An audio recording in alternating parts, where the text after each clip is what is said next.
And we'll actually get a chance to practice feeling and intent, applying feelings to the intent of the moves. So let's begin with the opening breath, raising the arms up, outstretched, palms up. Take a deep breath overhead and push down, exhaling.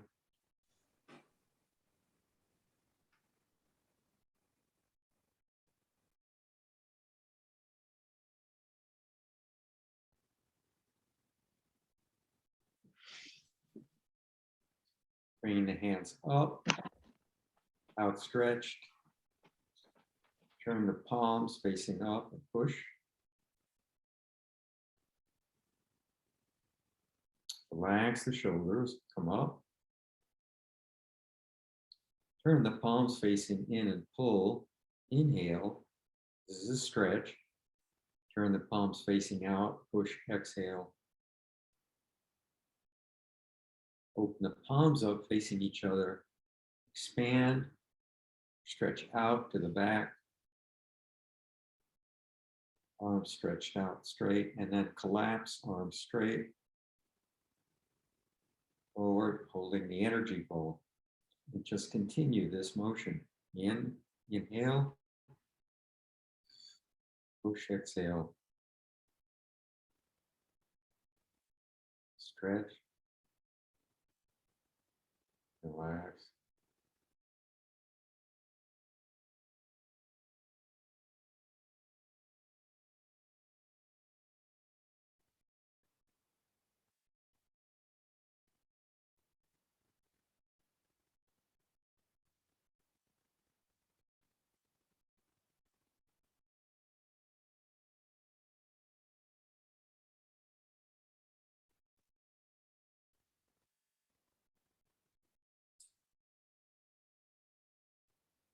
And come down and relax. Remember to relax your shoulders and actually fold your shoulders forward or tilt your shoulders forward to hollow the chest. That imparts a contracted, contracted isn't the right word, a more compact posture or body structure. At the same time, we don't want to, as we roll the shoulders forward, we don't want to roll the head forward. We want to try to roll the shoulders forward and raise the crown at the same time. Sitting up straight. Come up. Open and close.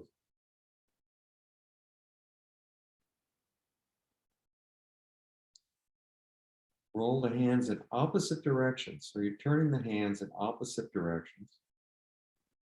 Spinning the left hand clockwise, the right hand counterclockwise. And at the same time, start turning to the right. Blocking down with the left hand, looking over at the right palm, about 8 inches from your right ear. Rotating the hands back to holding a ball. And let's go the other way now. Block down, turn and look.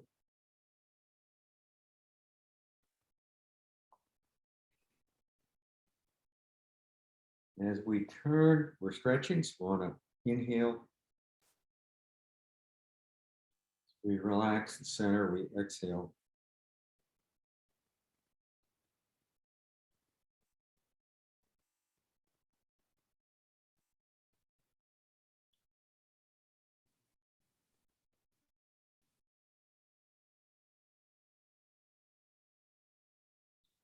Keep your arms bent.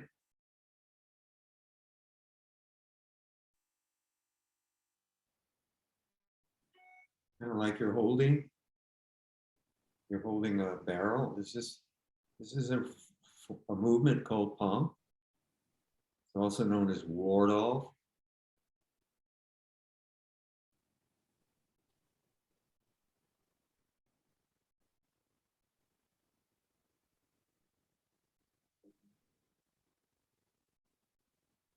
Okay, good. Hold the hands over and come up, closing breath and down. So here we have a chance to practice in slow motion the correct body posture for ward off, which is peng, P-E-N-G, peng in Chinese, ward off.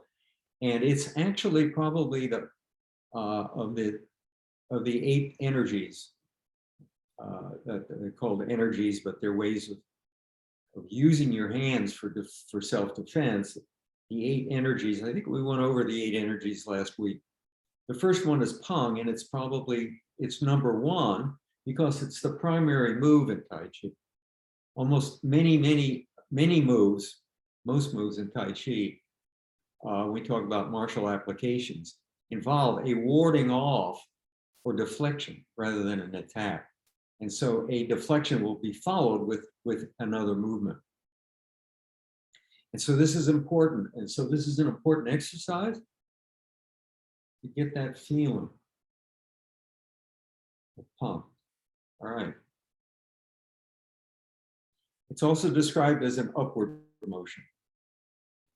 And so you've got an upward motion, a pulling back motion, a pushing straight motion, a pulling down motion, and a coming up motion. So those are the different phases of all the moves in the 8 energies. All right, so let's move to the next exercise, open and close. And we're going to turn the ball around and pull to one side, rotating back to center, holding the ball, turning and pulling to the other side. Just keep going.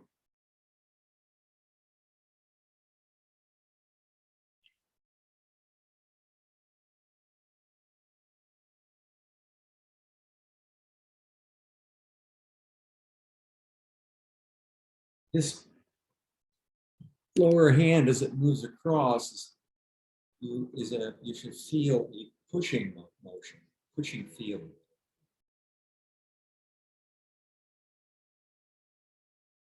So turning the ball over and pushing to the other side.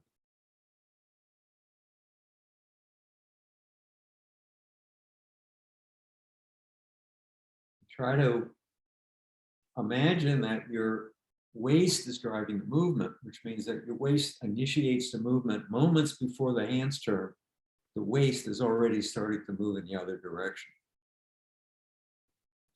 If you think about it, it imparts a whipping action to the move. So if we did it fast,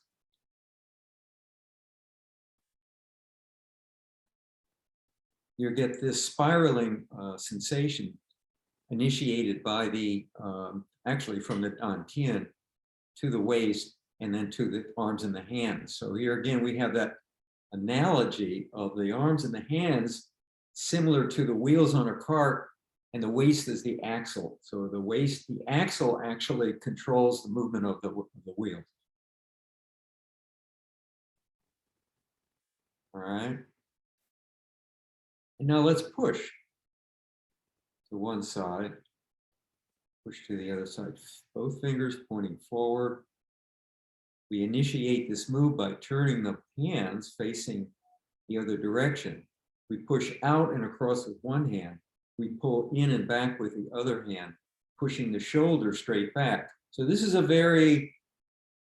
this is a movement that's all along this horizontal plane, right? All along this horizontal plane. It's very similar to an exercise that we did, and which is one of the 32 ways of spinning your hands in Ilik Chuan. We did a little bit of this, moving the hands in different directions in different planes. And so all of the movements in Tai Chi are related to one of those spinning motifs. And there are 8 ways of spinning 2 hands in each in 3 directions, which is the horizontal plane, the planes, the horizontal plane, the frontal plane, and the sagittal plane. So here we're working across the horizontal plane, again, letting the waist lead the movement.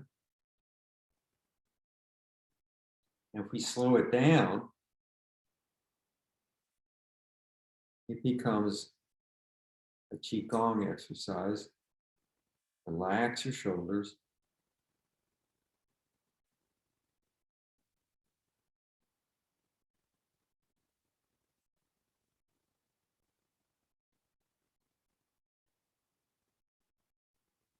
Okay, good.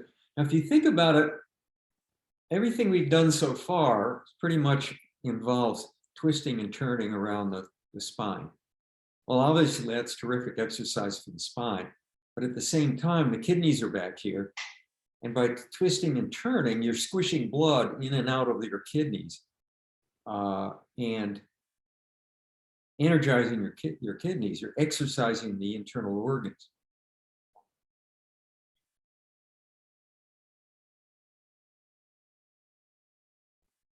Okay. Now let's rotate from the ball up and down, push, coming back.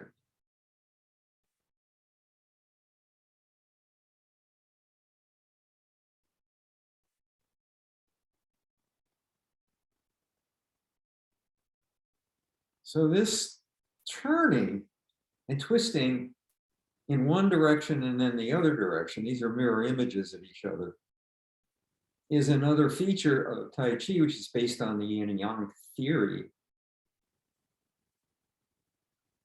of opposites being complementary. So what we have here is moving in opposite directions asymmetrically,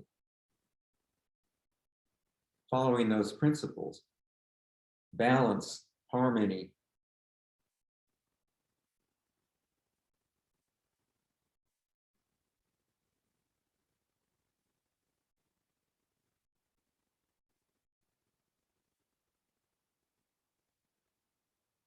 Good. Come back and open and close.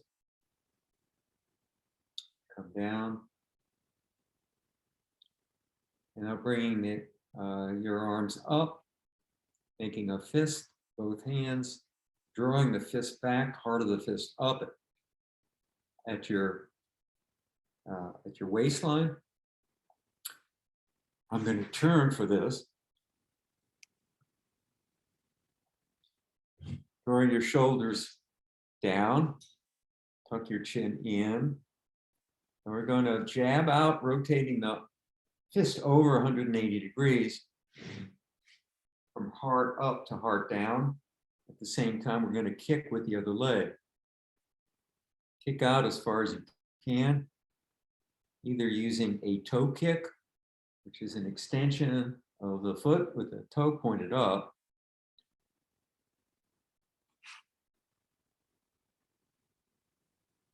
just contralateral, the opposite hand and foot, or you can go with a heel kick.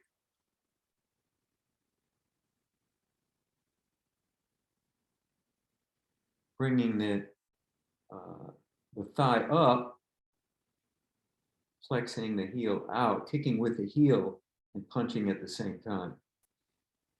And let's do this as slow as possible. Turn it into an isometric, stretching the tendons.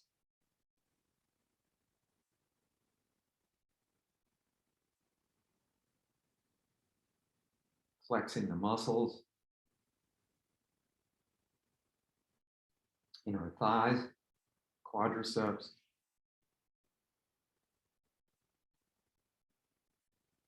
Just kick as high as you can.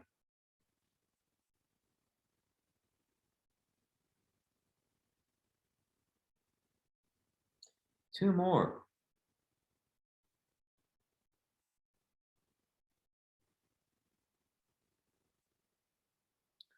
Come back. Starting position. Starting ready position. overhead and down. Excellent. And now to go down to your toes, and I don't know if you can see my toes, probably not because the table is here. You put one foot down, left or right, pick up the heel and swing the heel back and forth, rotating on the toes.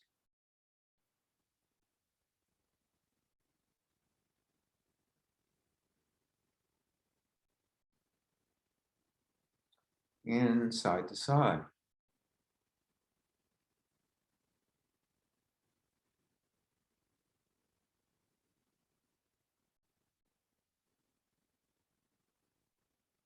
Okay, now the other foot. Rocking the heel back and forth.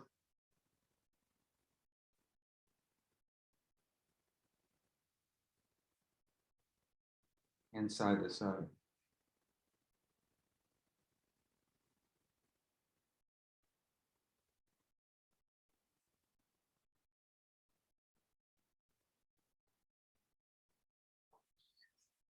Okay, let's see if I have room for this exercise.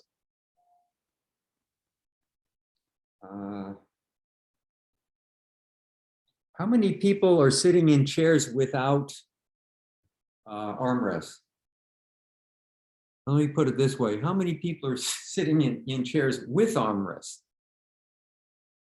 Can I get a verbal, yeah, it's just, why don't you text, why don't you chat me up and tell me yes or no? Armchairs, yes? No. Any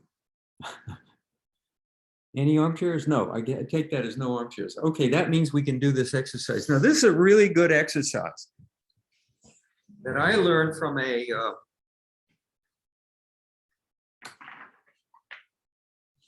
Taoist monk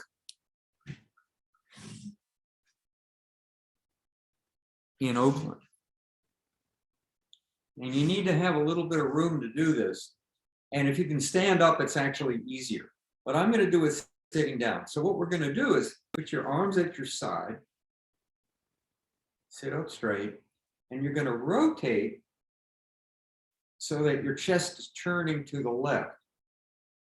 At the same time, you're going to bring your hands up that side. So you're rotating the hands, the chest to the left and the hands come up. Now bring them overhead and bring them, and now turn with your hands overhead to the other side and bring them down on the right side. All right. Turn to the left, come up on the left, turn overhead, come down on the right. Turn up on the left, turn down on the right. And let's just keep going with that. Go easy. Since this is a sitting class, I'm doing this sitting down. If you do it standing up, you have more rotation in your hips. That's all, okay? So you can move and you can turn a little bit further. Now, this is really good exercise for your hips. It'll increase your range of motion. All right, now let's do the opposite. Let's come up. I'm on the right side here with my hands down. So we were coming up on the left and down on the right. Now I'm going to come up on the right, turn, and down on the left.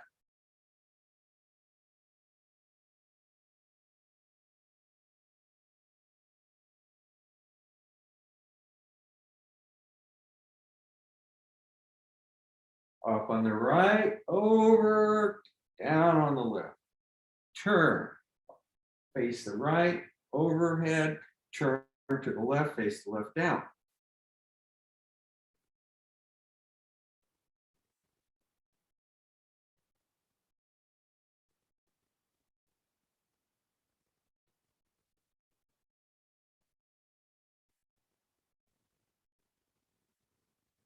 All right, now we're going to, there are two more.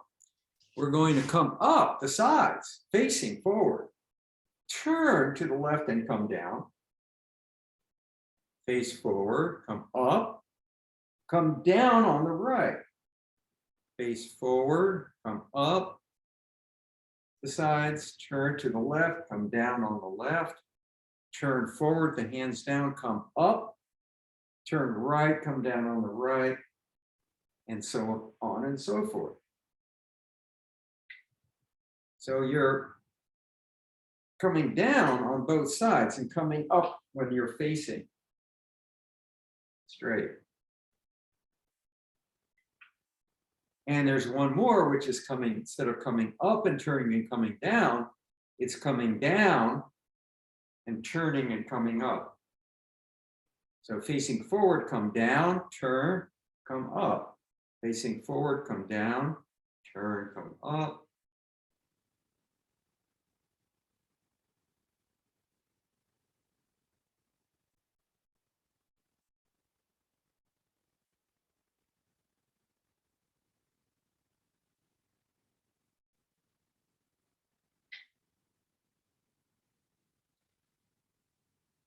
Okay.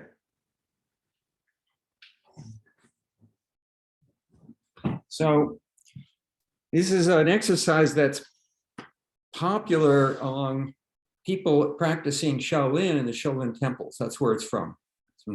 It's from the Wudong province. It's a very common exercise for people practicing Shaolin, which is a very athletic form of Chinese internal martial art.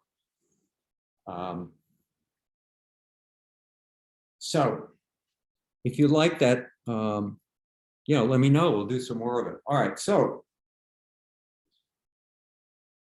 let's move into the Sun style system. And as a prelude to it, I want to talk a little bit about feelings and intentions. These are very important concepts in Tai Chi, feelings and intentions. And so if you look it up, I just did this a few minutes before the class. Feelings, the definition of feelings, strong mental agitation or excitement is one definition. Another one is an emotion such as joy or sorrow. Intention, definition of intention is one example is an aim or attitude that drives action. An objective. It is also defined as what one plans to achieve. So these are different, but they're very, very closely related. They're both mental, mental functions. But if you think about it, I've thought a lot about this morning. That's why I want to talk about it.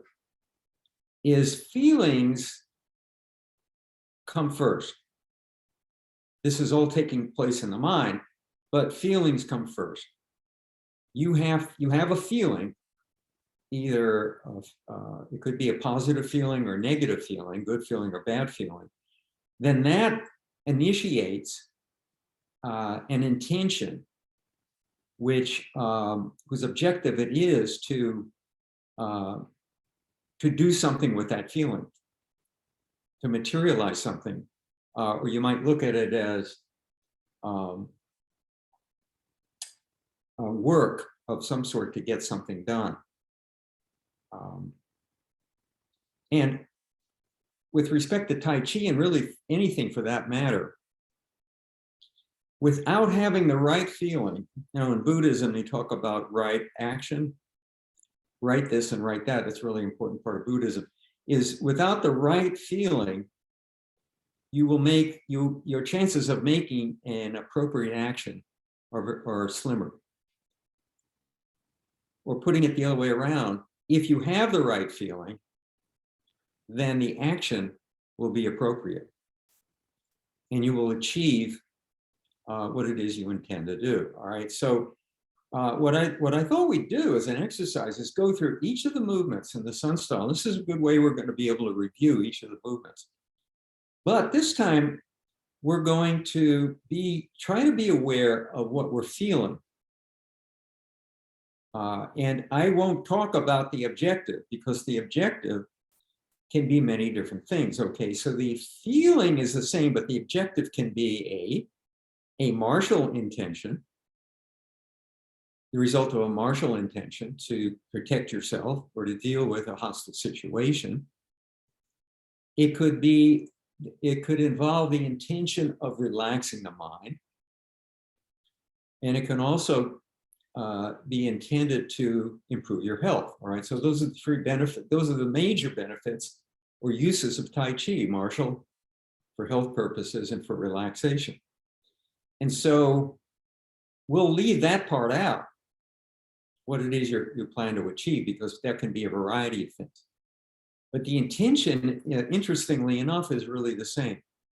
Without that intention, which we're going to go through for each of the steps, the likelihood of achieving any one of those things, either health benefits, martial prowess application, or mental relaxation, is going to be difficult to do. All right, so let's start with that. I hope we're all on the same wavelength with respect to this. These are in a sense, they're very simple, but most people don't think about this. What we want to do is we want to increase our awareness about what we're doing so that we get as much out of it as we can. All right, so let's just take the opening move. Now, I haven't done this before. This is new for me too. So you guys are going to be guinea pigs. We're going to come up, the hands pointing down. And the feeling, we won't talk about the intentions, the feeling I have is drawing up energy. Now, bringing the hands in and down, the feeling I have is kind of winding up using a circular motion to do something. The next move in the commencement is to push. So the feeling I have here obviously is applying a force in the sagittal direction, the hands slightly open. And then when I bring my hands in and open and close, I'm feeling like I'm getting ready to do something else. And in the Sun style, this open and closing is a way of kind of revitalizing the chi. And it happens if you're standing just before you change direction. So it's a signal before you change directions, which usually involves doing another application. This is very unique to Sun style, which you don't see in other styles. It's kind of a holding place, open and close. And the feeling here is pulling against the gentle resistance and pushing, like you're letting a ball expand and letting it close. Okay. As we turn the hands open for single whip, we feel like we're pushing out and extending as we're lean to the right. And what I feel or imagine is pulling something across with my right hand and pushing something away with my left, which is what we'd be doing if we were using this in application. But this is the feeling of pushing and pulling in opposite direction.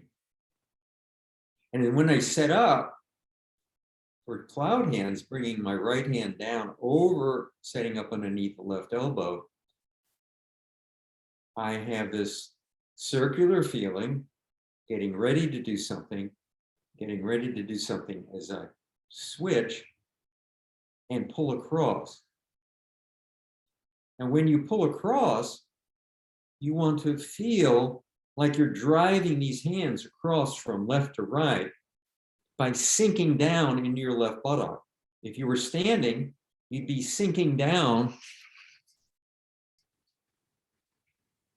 into your closing the squat and sinking down and pushing off that foot and transferring the weight to the right side and then shifting up, settling down, pushing off that foot and pulling to the left.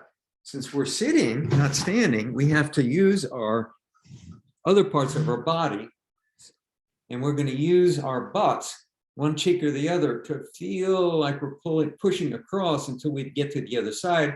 We then reverse it, change the feeling into pushing down on the right side as we switch and pull to the left. With the hands, this is a complicated move. With the hands, we feel like we're pulling across.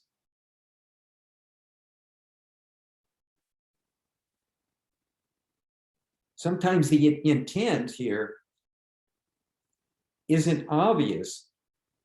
It's more of a feeling. It comes from this feeling of what's going on in your body. So you have to apply these pressures into your chair using your butt. Now, in my mind, this is more sophisticated and more complicated to do sitting down. So a lot of people view, oh, well, sitting down doing Tai Chi, that's not as cool as standing up and doing Tai Chi.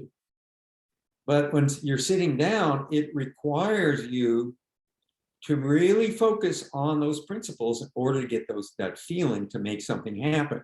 And so we have to be more imaginative and more intuitive doing it sitting down than we actually do it sitting up. So it's harder in a sense to do it right sitting down than it is doing right sitting up. So here you guys have an advantage if you want to do it sitting down that people standing up don't have. So in my mind, you can get to a higher level in Tai Chi, actually practicing sitting down than you can standing up. This is akin to, you know, these you've seen these movies and read stories about the blind Tai Chi master who throws people around at will. He relies on his senses rather than his sight, and his level of expertise and skill is much higher because he doesn't have the use of certain other parts of his body. Okay, so we do cloud hands. We kind of get tired of doing that, pushing and pulling and pushing and pulling down and over to the side. We bring the one hand up in an arc and over and open and close. So here I have this feeling of changing directions using a circular motion and coming out symmetrically holding this ball and again opening and closing.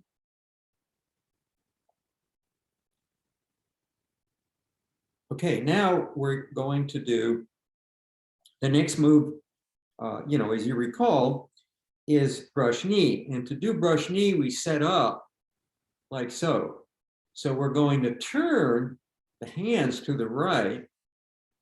There's this movement, it's a beautiful movement, turning both hands in the same direction, at the same time turning and placing the left fingers on or near the right elbow. And so as we turn, the feeling you have is that of winding up, of your body turning into a spring, a rotational move you want to have this feeling of coiling. That's the word I'm looking for. It's a feeling of coiling, getting ready to do something. All right. And that something is going to be driving this hand through the shoulder line, which is a strike. At the same time, pulling across the thumb down and blocking either a kick or another punch coming at you, and then bringing that hand right in. And these motions happen together. You can use this in many different ways. If you imagine somebody punching me, I can come across and block across like this, and then strike forward like this. Or even grab that hand and pull it in and back as I strike forward. Pulling the person into me and striking forward, using that person's momentum to drive this hand forward into their body. So this is a very powerful, brush knee is a very powerful move that has different applications. But the feeling you want to have is one of force, of pushing and blocking, striking and pulling, or pushing and pulling, or striking and blocking, right? You can use it to, you can look at it as either pushing or and pulling back, or blocking and striking, depending on your intent. Again, all right. Next move, play the loop. Play the loop, we bring the front hand down, the upper hand up in a kind of like a circular motion, like we're turning a wheel to the right on a car. And from here to here, you want to have this feeling of scribing an elliptoid shape, of moving your hands around in an elliptoid shape, imagining that you're holding something and turning that something over. So that's the feeling of grabbing something and turning it over. And what you're doing really is you're grabbing a wrist and pulling it and turning the wrist over as you take this hand and come down on top of this joint. And now the other person's in this situation and you have total control over it. You can pull, you can push, you can break an arm that way by applying an upward downward motion or pulling in or back. This is one of the forces we talked about. We talked about Pong. Li is pulling back, Li. Chi is pushing on, is pulling down. And so you can see here, and if you tease apart what you're doing is you're applying a rotating motion in grabbing an arm and an elbow and turning it around, pulling up and pulling down, or pushing up and down for a break, or pulling back or pushing forward, depending on the circumstance of what you wanted to do. But anyway, you want to have this round feeling. Now, the intent can be martial, or it could just be this beautiful feeling, right, of bringing one hand down symmetrically and bringing the other hand up. This feeling like this, all right? So you can do what you want with it. And then what we're going to do is turn the hands over, and we're going to deflect, deflect, parry, and punch. We can do this forever if we want, just practice this deflection.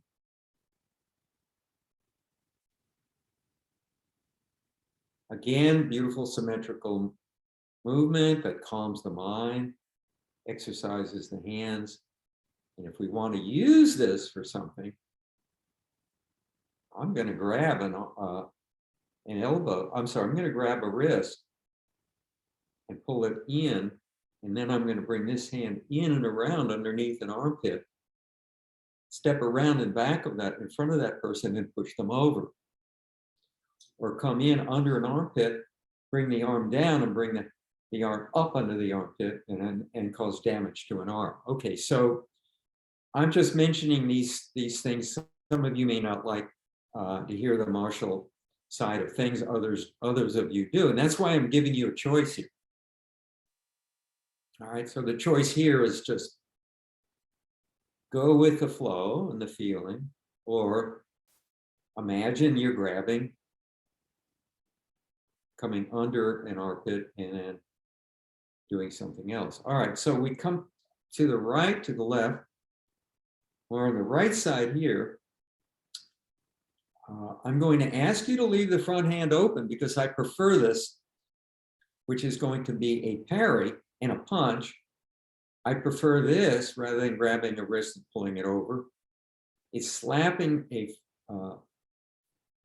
strike coming at you aside and punching over here. Or if you prefer, same move, parrying across, blocking a punch and punching under to the short ribs or to the heart.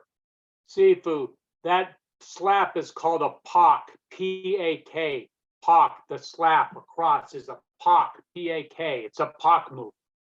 Pak, P-A-K?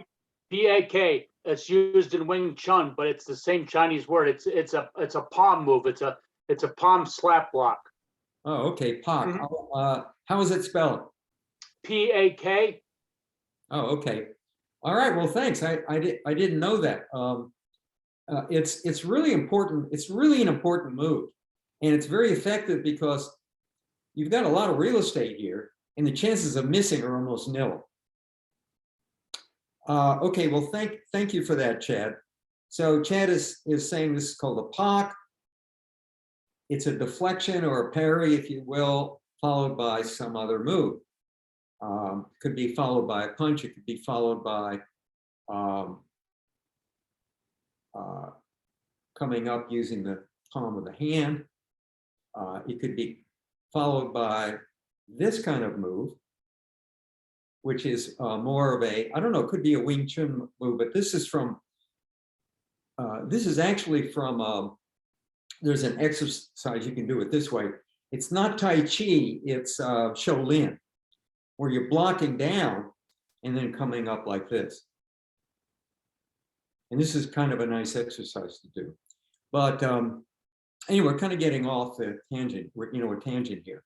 So once we accomplish that, all right, so the feeling is pushing something aside and striking up over it or under it. Of applying a force across and applying a force straight. So we're applying a force over to the right at the same time that we're pushing forward with the fist. And then we're opening the hands up. This is a symmetrical move. And the feeling here is one of opening up and splitting back. This is a splitting force. So it looks like this, open the hands up and come back. Now, this is not done this way. A lot of people do this. That puts your elbows in a vulnerable position. It's actually, to use this effectively, if you imagine someone coming at you this way, is you have to deflect the force, those hands past you by doing this. And that allows that forces the force that forces the other person's hands to deflect just a few inches past their target, which is all you want to do. So it requires, by splitting, it's a very soft and gentle force that has a lot behind it. And so you have the splitting feeling, and now you're going to bring the hands down, feeling of rotation down and pushing up, forward and up. So this is a circular motion. You'll see it done this way, but the correct way of doing is bringing the hands in and elbows down, bringing the hands down in an arc and pushing forward and up, and turning and open and closing. Well, I hope I haven't bored you with that. So we did a lot of talking about feeling. I just kind of want to instill in you a kind of sense of where you should be going with this, and then let you decide how you want to use it. So any questions so far? All right, good. So now let's go through the second part of it, which is the mirror image of the first 12 movements. And we won't talk about feelings and intent. We'll just let you go ahead and do the exercise on your own as you wish. So sitting up straight, tucking the chin in, bring the hands up, out straight, fingers pointing down, in and down. Breathing in and pushing out. Exhaling, bringing the hands up and in, and open and close. We did commencement. We're doing it again here. Normally going in the other direction, we would just go right into single whip, which is what we're going to do now. And this time it's the opposite. So as we push out, we're going to shift to the left. Imagine pulling to the left and striking with the right as we do this. And then come up to the right, set up the cloud hands left. Switching the hands. Across. Follow your upper fingers as they move across in front of your face. The lower hand moves across, fingers pointing in the direction they're moving at about the level of the waist, dantian. And let's come back to the left again. Bringing the left hand scooping up, and as we turn across, we go right in as we turn without stopping. We're going to open and close. So let's try to meld these movements one into the other without stopping, but do it slowly. All right. Single whip, open and close, setting up for brush knee on the left, turning to the left, brush knee.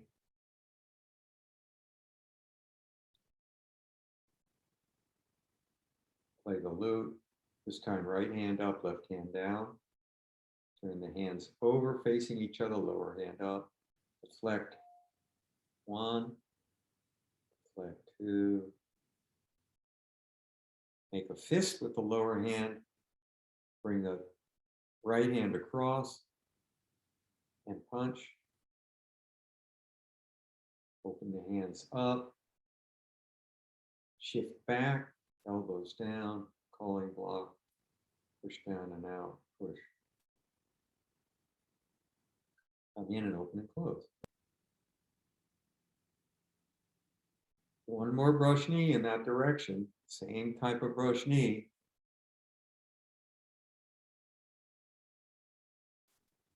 Okay, now we're set up after that brush knee, the left hand out, the right palm down at the waist, to do leisurely tying the coat. We're going to bring the hands, rotate the palms so they're facing each other. Bring the first palm up and out, past the left. So the palms are sliding past each other until the left palm is a few inches, about a hand's length in from the right palm, and you touch the fingers of the left palm to the right inside of the right wrist. As soon as that happens, you open or unfold the wrists, bring the palms in under the chin and out, striking out, guiding the strike with the left hand.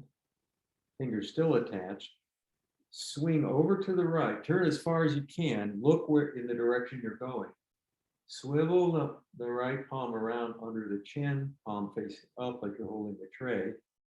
Don't lose the connection, just swivel it around like a joint.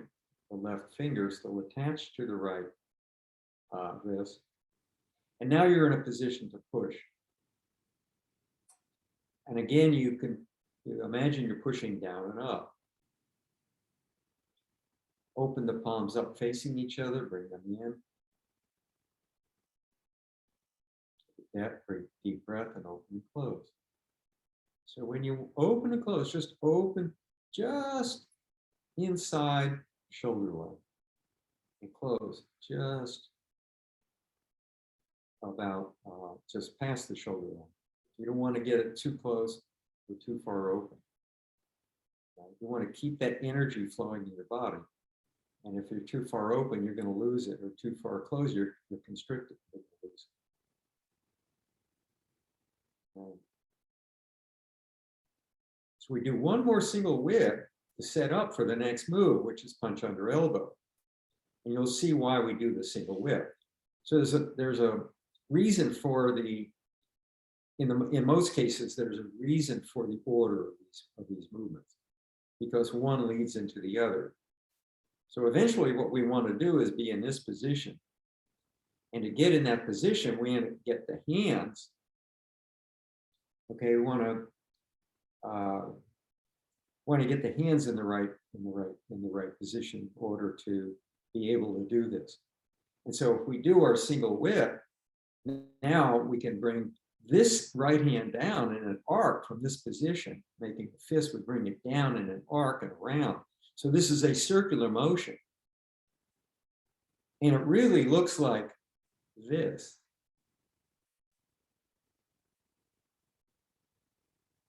Practice this feeling. This left hand is moving around clockwise. Right hand is moving around clockwise.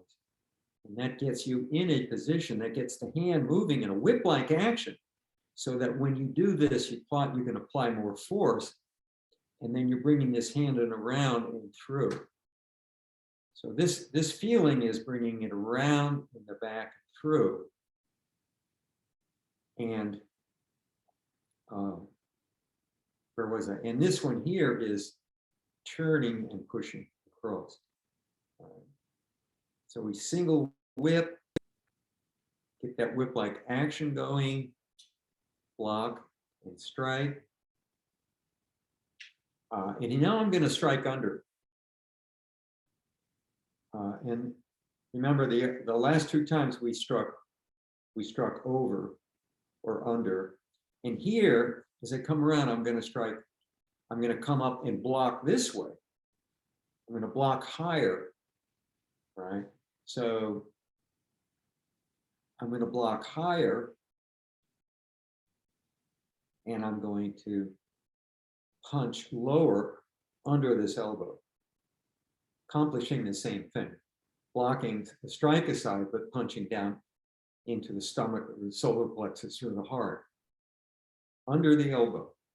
This is very short, it's not like this. So we get into that position like this, see?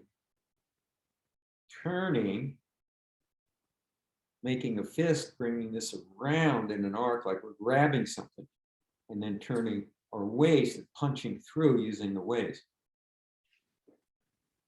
All right, so it's actually it looks simple, but it's actually kind of a complex move when it's done right. And now there are two moves that we're going to do now that look a lot like look a lot like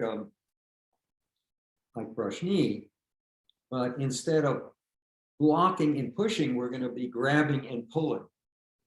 And so the feeling we have here, instead of blocking across and pushing forward, is one of grabbing and pulling forward. All right, so that's the feeling, but it looks very much the same.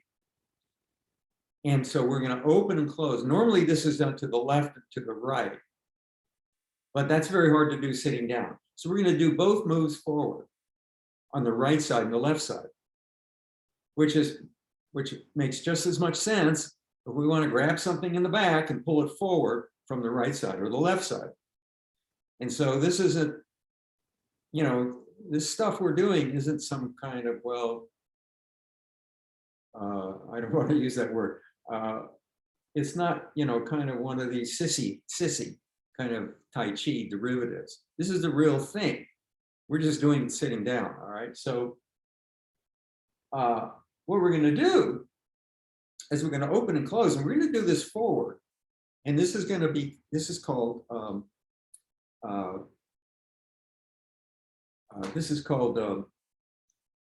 retreat the monkey, all right?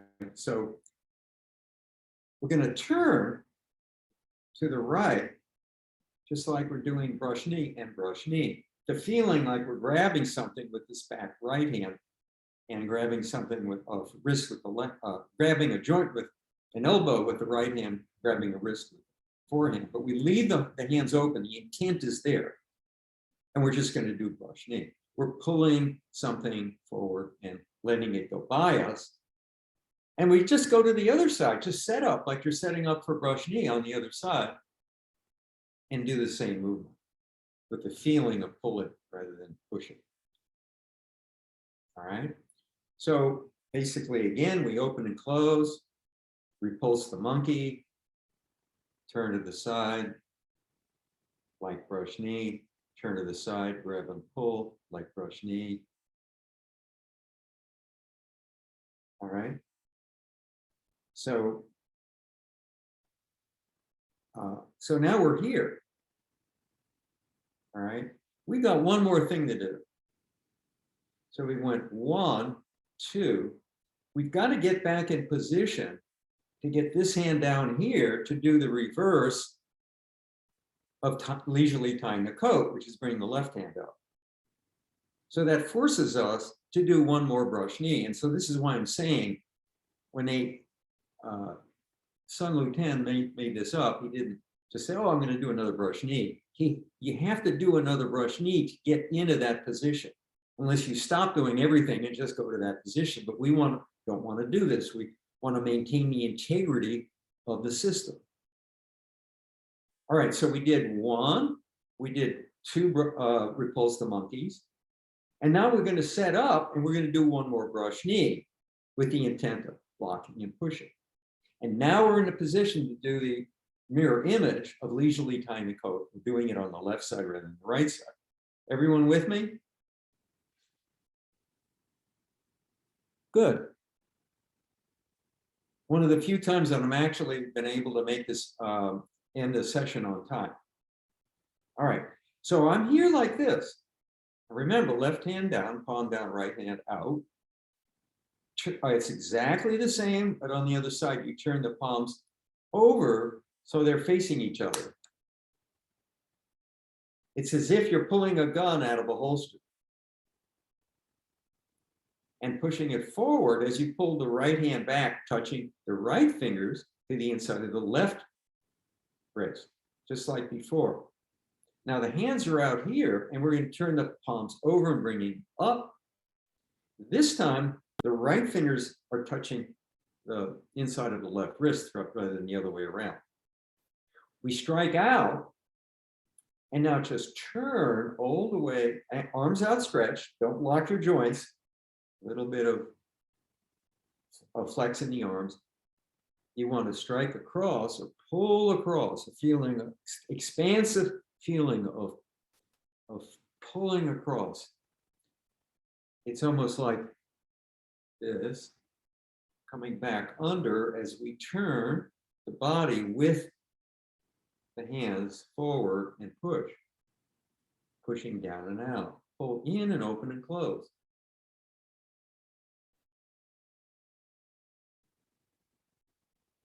Now that's 34, 35 movements. I don't know. I never really added them up. And that's basically the course. And we could go on and learn more movements, or we can just practice these and talk about applications and do other things. But anyway, at this point, we're going to end. And remember that if you recall, the opening move or commencement was bringing the hands up, the fingers pointing down and in. And here we're here, want to bring the arms out. It's exactly the opposite of the commencement. Bring the palms down, fingers pointing down, and we end. We kind of hang out there for a while and just take a few deep breaths. And I like to end it with a closed breath.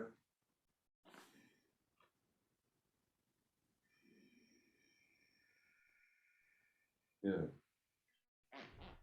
So all of these arts have closing movements, and you know they're all similar.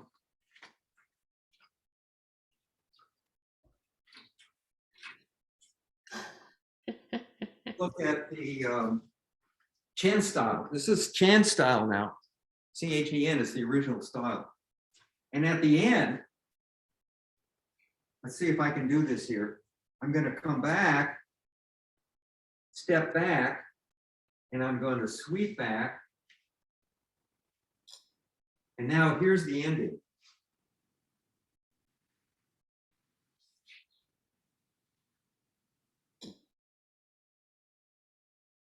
So there's a flourish. There's always a flourish. And that's the end of the Chen style sword. And all the weapons forms that I recall anyway have these sort of flourishing ending movements, which impart a finality and at the same time allows the energy to dissipate, because you've worked yourself up. There's a lot of energy moving around your body. Well, we don't want to leave that energy there. I guess some people might argue that it cannot actually do damage. We want to let it go so that we can totally relax.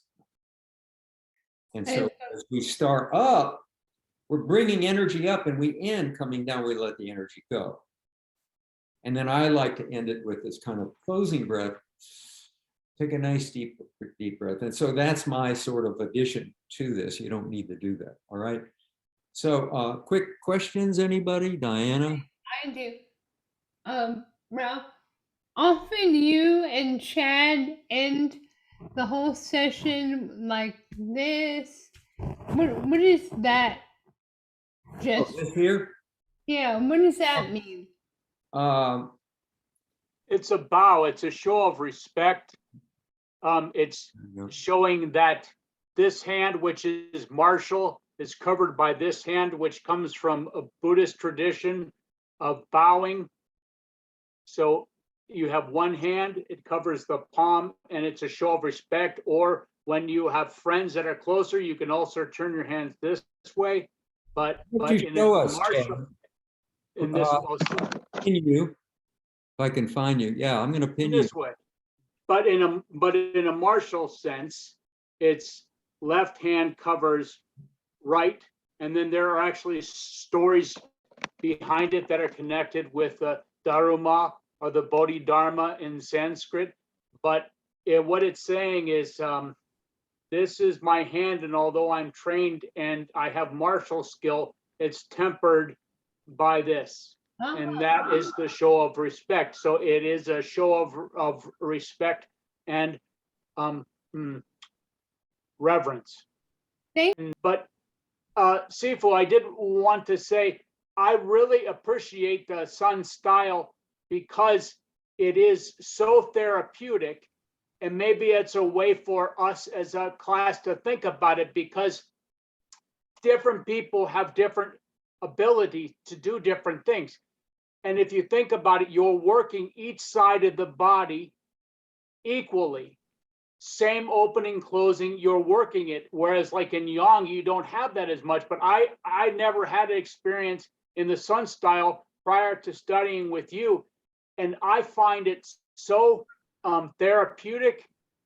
And I also appreciate that you explain the transitional moves, like we just ended with. You know, there's a transitional moves to get your hands back into the position to, in fact, do the mirror image.